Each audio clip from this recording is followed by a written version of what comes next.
Hello everyone, welcome to the channel Contract Simplified. In this video, we'll be studying about the rule define before you use in contract drafting. Imagine you are a business owner excited to finalize contract with a new service provider.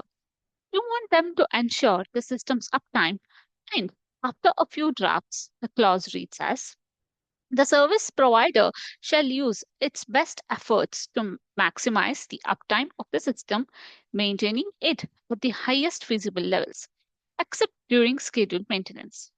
Sounds straightforward, right? But then you pause. What does maximize actually mean here? Does it mean keeping the system online 99% of the time or as close as 100% as possible? Is maximize measured daily, monthly, or quarterly? Suddenly, you realize that your interpretation may not match with that of the service providers. The word maximize, without a specific definition, has opened the door to confusion. This is where the principle of define before you use comes into play.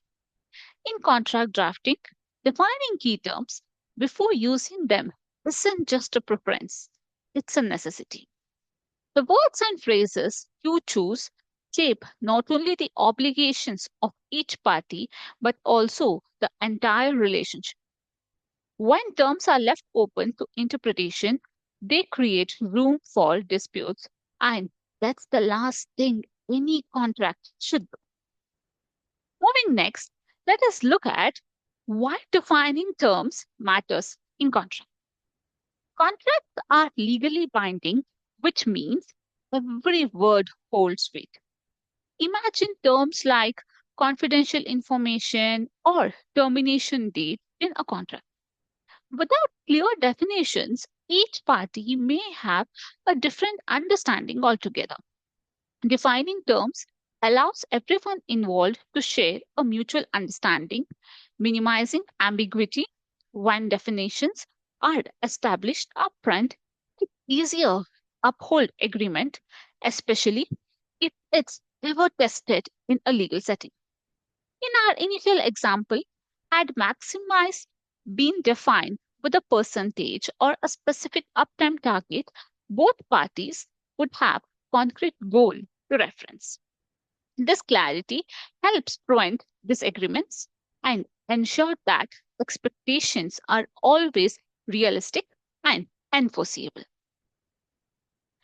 Moving next, let us look at how do we implement the define before you use rule.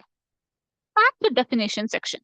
Many contracts begin with the definition section where each critical term is listed in alphabetical order with a specific meaning.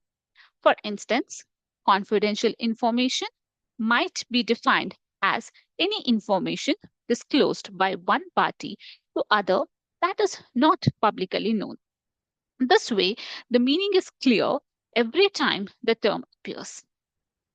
Define context for simplicity.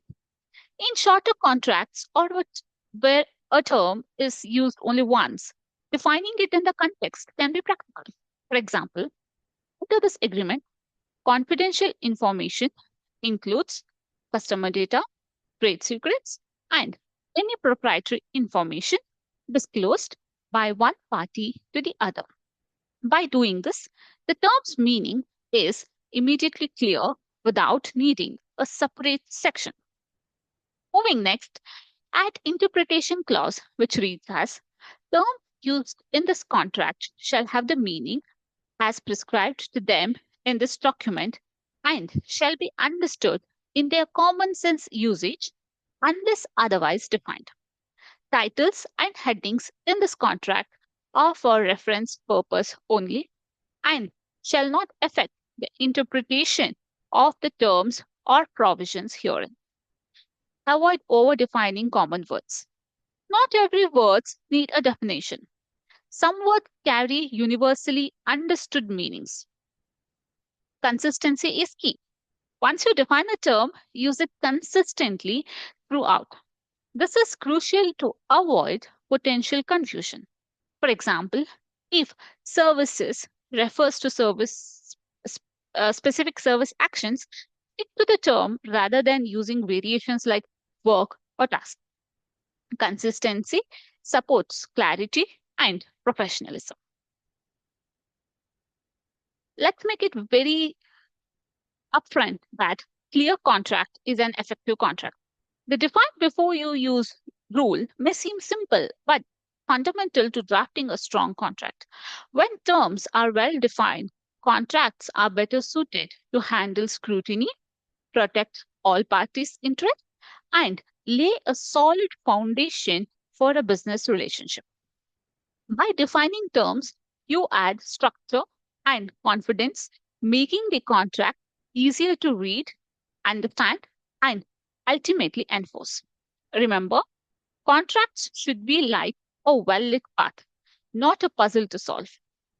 Embracing the principle of define before you use ensures that both the parties can focus on the business at hand, confident in the clarity and fairness of their agreement. So, this is all about the policy define before you use. Thank you for watching this video.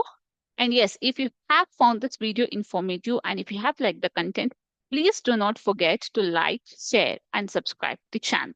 And also, you can reach out to me via WhatsApp at 9945893415. Once again, thank you for watching.